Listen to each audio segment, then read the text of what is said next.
Direto ao ponto. Oferecimento. Plataforma Intacta 2 Extend. O futuro da soja é seu.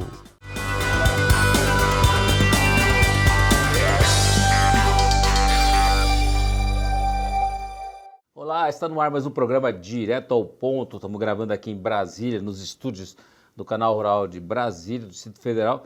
E tenho o prazer de ter aqui no nosso estúdio hoje o José Eduardo Cismeiro, que a gente acostuma conhecer como Zezé, né? Mas é José Eduardo Cismeiro, que é um amigo lá de Goiôerê, que é o atual presidente da AproSoja Brasil. Seja bem-vindo, Zezé. Obrigado, Glauber. Aliás, obrigado, presidente, né? Você foi o primeiro presidente da AproSoja Brasil. Aliás, o que me chamou em 2011, me incumbiu de fazer a fundação da AproSoja Paraná. Assim foi realizado e um dos motivos de eu estar hoje como presidente da AproSoja Brasil é porque em 2011 você me deu essa incumbência. Perfeito. Você sabe, eu sou o 5º presidente da AproSoja Brasil, né? O primeiro é o Gilberto Guelner, e depois tivemos aí alguns 3 presidentes naquele período. Aí depois foi o Rio Prado, né? Na nova leva foi o Rio Prado, aí depois entrou eu, e depois foi a sequência. Zezé, mas foi interessante, você, desculpa te chamar de Zezé, mas né, ó, pessoal, é o senhor José Eduardo Cismeiro, tá? Aí, Zezé, você é o produtor, né, lá de Goiôerê, uma terra fantástica, que inclusive do nosso saudoso Homero Pereira. Isso. Eu queria que você falasse, mas você é dentista. A minha formação acadêmica é na área da saúde, mas a minha paixão é a soja, é a agricultura, é produzir alimentos. Mas quando eu te conheci, você, naquela época, acho que você ainda atendia no consultório, não? Não. Meus pais me chamaram para retornar para Goiôerê, para auxiliá-los na fazenda em 2002. Mas você abriu o consultório lá? Eu me formei em 1989, abri primeiro consultório. É velho, hein? O tempo passa. Meu primeiro consultório foi em Juranda, que é uma cidade vizinha, inclusive eu planto lá também, a minha esposa tem terra lá e a gente planta lá. E depois eu fiquei até 95 e de 95 a 2002 eu fui para Campo Grande. Tive consultórios em Campo Grande, Mato Grosso do Sul. Aí meus pais me chamaram para retornar para Goiôerê, para auxiliá-los na lavoura, e eu retornei e aí abandonei a odontologia e daí em diante estou na lavoura.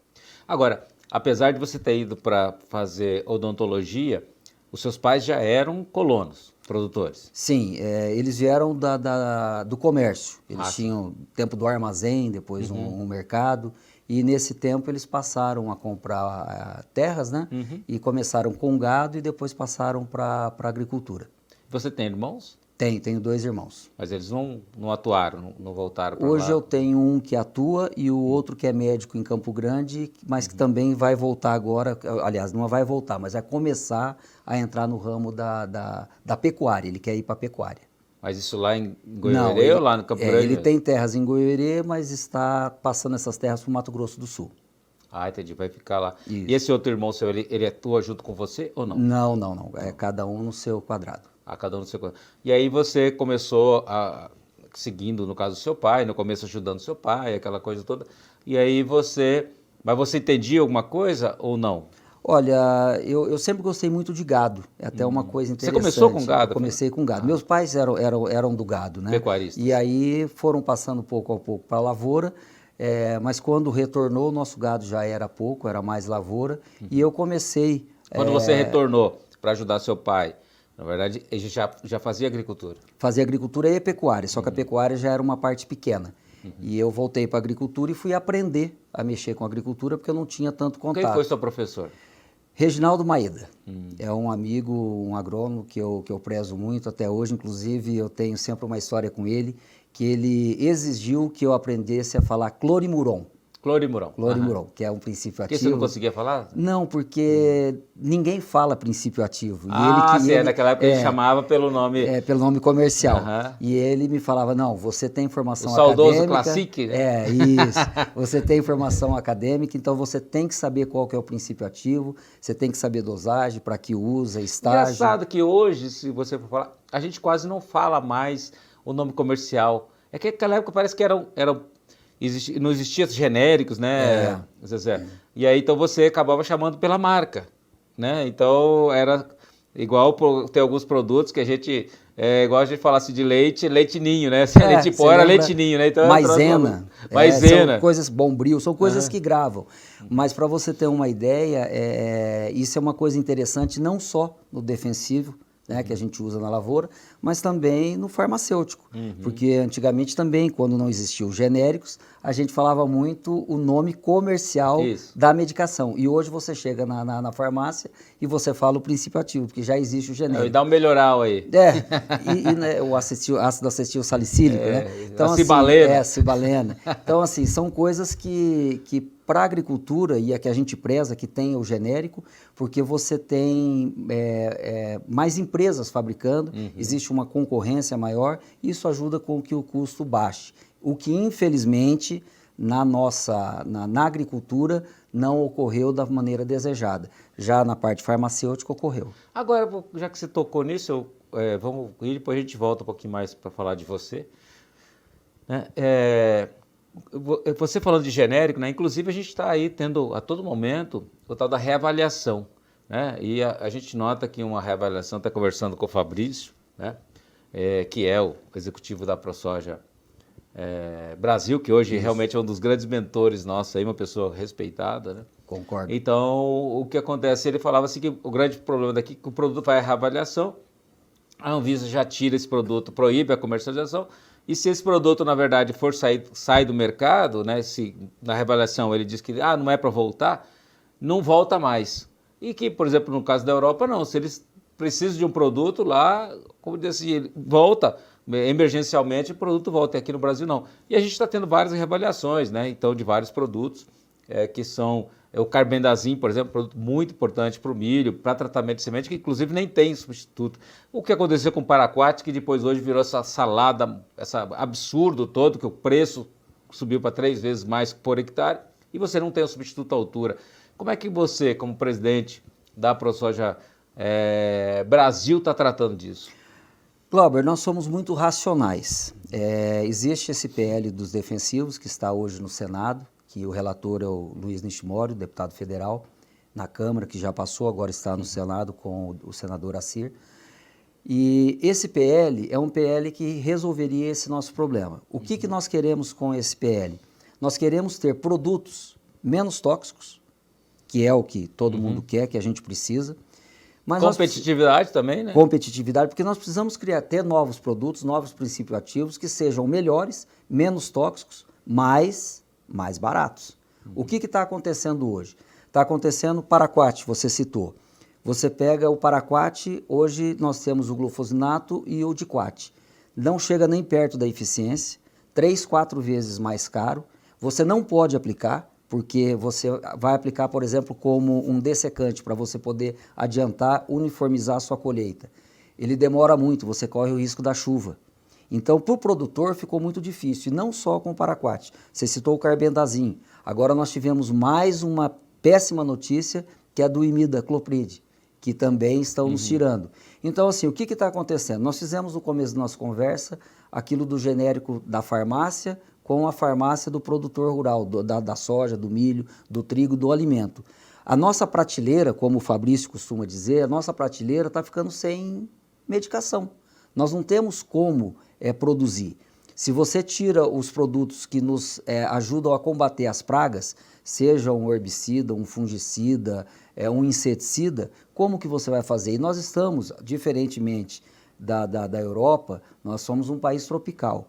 Nós produzimos 2 até 3 safras, nós temos uma incidência enorme de insetos e sem esses produtos a gente não consegue controlar. O custo é muito alto. O exemplo, né, presidente, a gente teve agora daquele país africano, né, que o presidente lá instituiu tudo orgânico e o país quebrou, faltou alimento, tanto que o presidente fugiu do país. Então, uns absurdos, né? Então, quer dizer, e tem horas que parece que os órgãos desse país não observam isso, da importância de você ter sustentabilidade na produção de alimentos, né? Olha, nós temos uma pesquisa, isso é falado, que em 2050 a população mundial vai ser enormemente maior. Eu costumo dizer que hoje, até antes da pandemia, Glauber, o mundo já passava fome. Nós não temos, quando se fala em super safra, eu fico chateado, porque para mim a super safra seria quando existia alimento em abundância para todos. Isso ou pelo menos existe. O suficiente. O acesso, né, presidente? O acesso. Então, nós não temos isso. Nós podemos estar produzindo mais que o ano anterior, mas essa super safra me incomoda particularmente. E o brasileiro, o produtor brasileiro, ele é um produtor nato. A gente produz com responsabilidade, com sustentabilidade. Ao contrário do que muita gente pensa, nenhum produtor gosta de ir numa revenda ou numa cooperativa e comprar um herbicida, um fungicida. Seria muito bom se a gente pudesse só colocar a semente na terra e produzir. Mas não é assim que... Presidente, com certeza é isso, mas eu vou pedir para você um momentinho, nós vamos para o intervalo e já voltamos. Você não saia daí.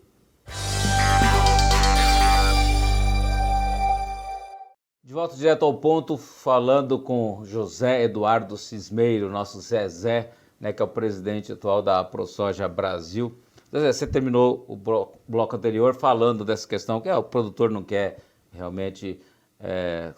se o produtor não precisasse usar, né, seria fantástico, ninguém quer estar gastando dinheiro. Quem é que quer tomar remédio? Se for louco, né? Entendeu? Não tem sentido. Eu queria que você falasse, daí você começou, vamos voltar um pouquinho da sua história, você começou, né, na produção lá e... Os desafios, né, Zezé, daquela época que você começou para hoje, você acha que diminuíram, continuam os mesmos? Como é que é, Thaís? Olha, produzir no Brasil não é para amador. Eu vou dizer uma coisa, o cara não tem que ser herói, ele tem que ser super-herói. Todo dia nós temos problemas novos surgindo no campo e, infelizmente, nós temos problemas maiores ainda surgindo com essa nossa insegurança jurídica. Porque se a gente falar em segurança jurídica, nós não temos segurança jurídica nem com produtos. Você vê, o Paraquat nos tiraram, jogaram produtos que são muito mais caros e que não têm eficiência. O Carbendazim, de uma hora para outra, foi cortado. Agora nós vemos com essa notícia do Imida. Então, assim, o produtor, ele está ficando sem saída. O que vai acontecer? Se a gente não tiver essa segurança jurídica, se os órgãos competentes não tiverem essa maturidade de saber que não pode simplesmente cortar produtos que a gente está usando há décadas, inclusive produtos que cortam aqui do Brasil, mas que a Europa, que os Estados Unidos, que outros países continuam usando. Então, estão tirando não só a nossa competitividade, e nós somos um país que produz muito, não produzimos apenas para os brasileiros, mas uma pequena parte, em torno de 25% a 30%, que a gente exporta, nós exportamos para mais de 200 países, então nós somos um player muito importante e estão tirando isso da gente. Tá ficando, o lucro está quase no 0 a 0. Eu planto no sul, nós estamos vindo aí de uma soja onde nós colhemos 50% do esperado. O milho passado, o milho segunda safra passado, muito ruim também. Esse milho de agora, o Paraná, vai ter uma queda de produtividade, apesar de ter alguns nichos dentro do Paraná que estão colhendo bem, mas no geral vai ter essa queda de produtividade. Isso vai fazer com que o alimento fique ainda mais caro. E quando a gente fala num alimento caro, a gente está tirando o poder de compra do mais pobre, de quem mais precisa. Fora isso, Glauber, nós temos um problema grande que há pouco tempo atrás, no Paraná a gente fala em alqueire, né, que é 2,42 hectares. A gente produzia um alqueire de soja com R$5.000. Hoje é em torno de R$17.000. Então, para nós que perdemos uma safra, se a gente perde uma safra onde você perdeu R$5.000 por alqueire, você demorava 2, 3 anos para se recuperar, mas se você se recuperava. E hoje, com 17, 18 mil reais, isso leva o produtor a quebrar, a sair da sua função de produzir alimentos. Aí tem que vender a propriedade, né? Aí ele tem que vender. A gente tem visto, né? Não sei como que a gente tem visto. A gente teve uma leva de concentração muito grande no Mato Grosso, há uns anos atrás, né? Naquela época da dificuldade de 2004 ali. Realmente foi muito, muito forte isso. E a gente tem... É esporádico, né? Muitas vezes você tem no Rio Grande do Sul momentos muito ruins, a gente nota a dificuldade que é, no Paraná também, em algumas regiões. E aí você observa essa saída de alguns produtores? Sim, com certeza. Principalmente os produtores que são arrendatários.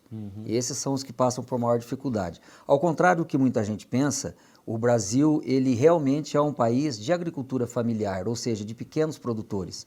O produtor de 10 mil, 20 mil, 30 mil hectares são poucos e são no Centro-Oeste. Quando você pega a parte da agricultura, mesmo no Mato Grosso, que é o seu estado, até 1.000 hectares, eu acredito que seja a maioria. De 60, 60 e poucos por cento. Até 500 hectares é a grande maioria, mais de 50. Então, não existe isso. Muita gente pensa no grande produtor.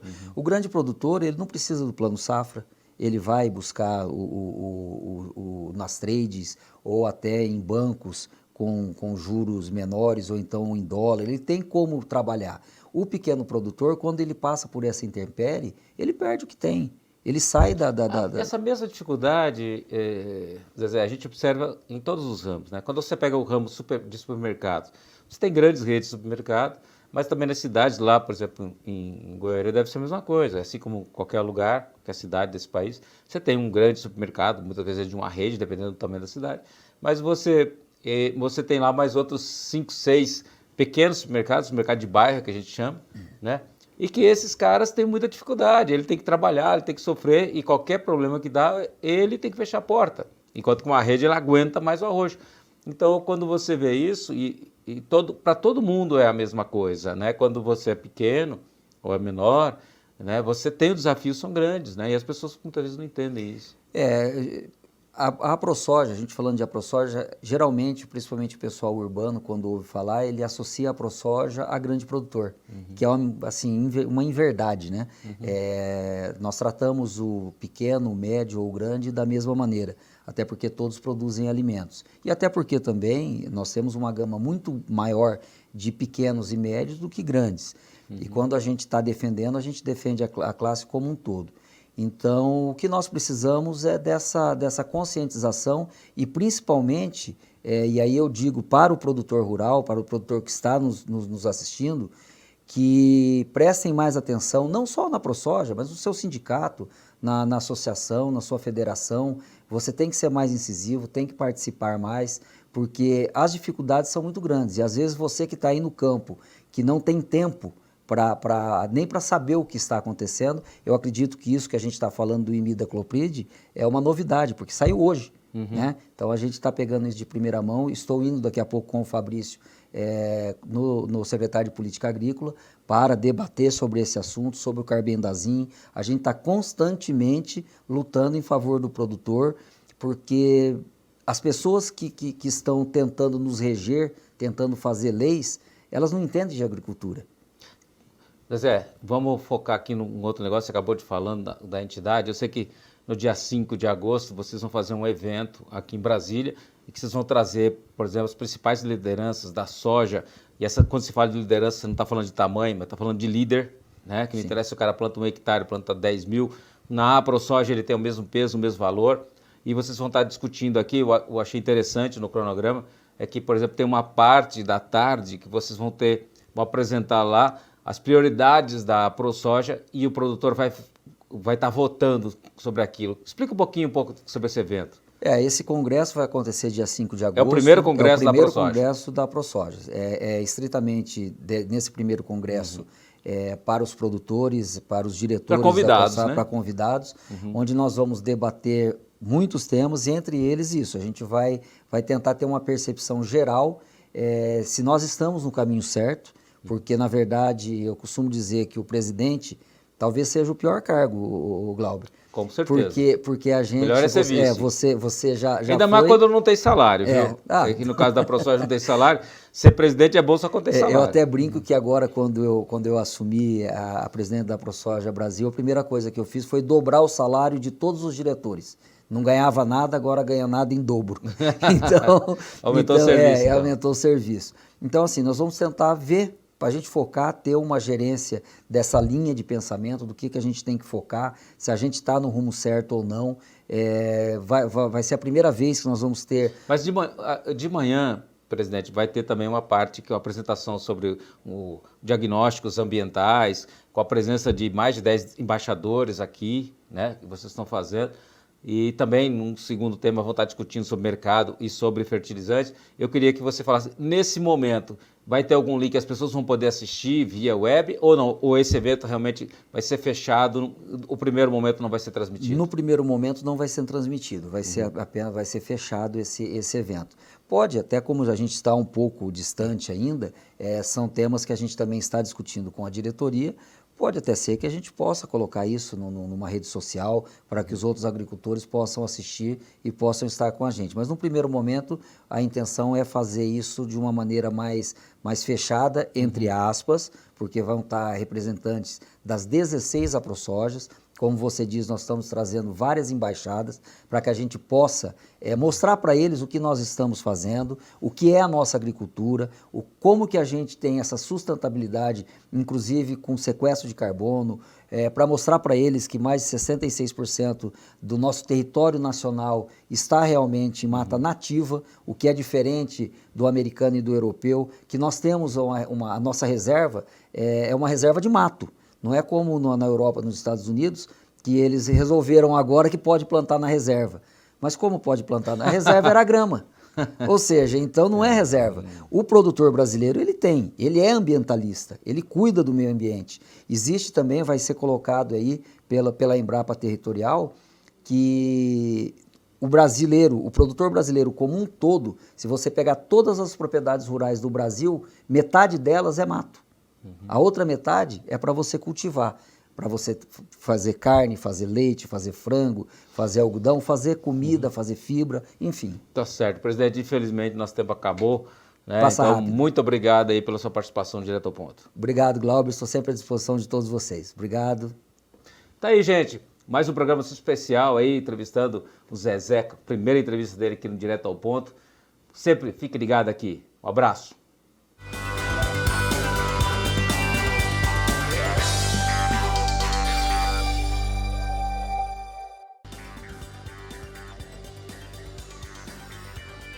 Direto ao ponto. Oferecimento. Plataforma Intacta 2 Extend. O futuro da soja é seu.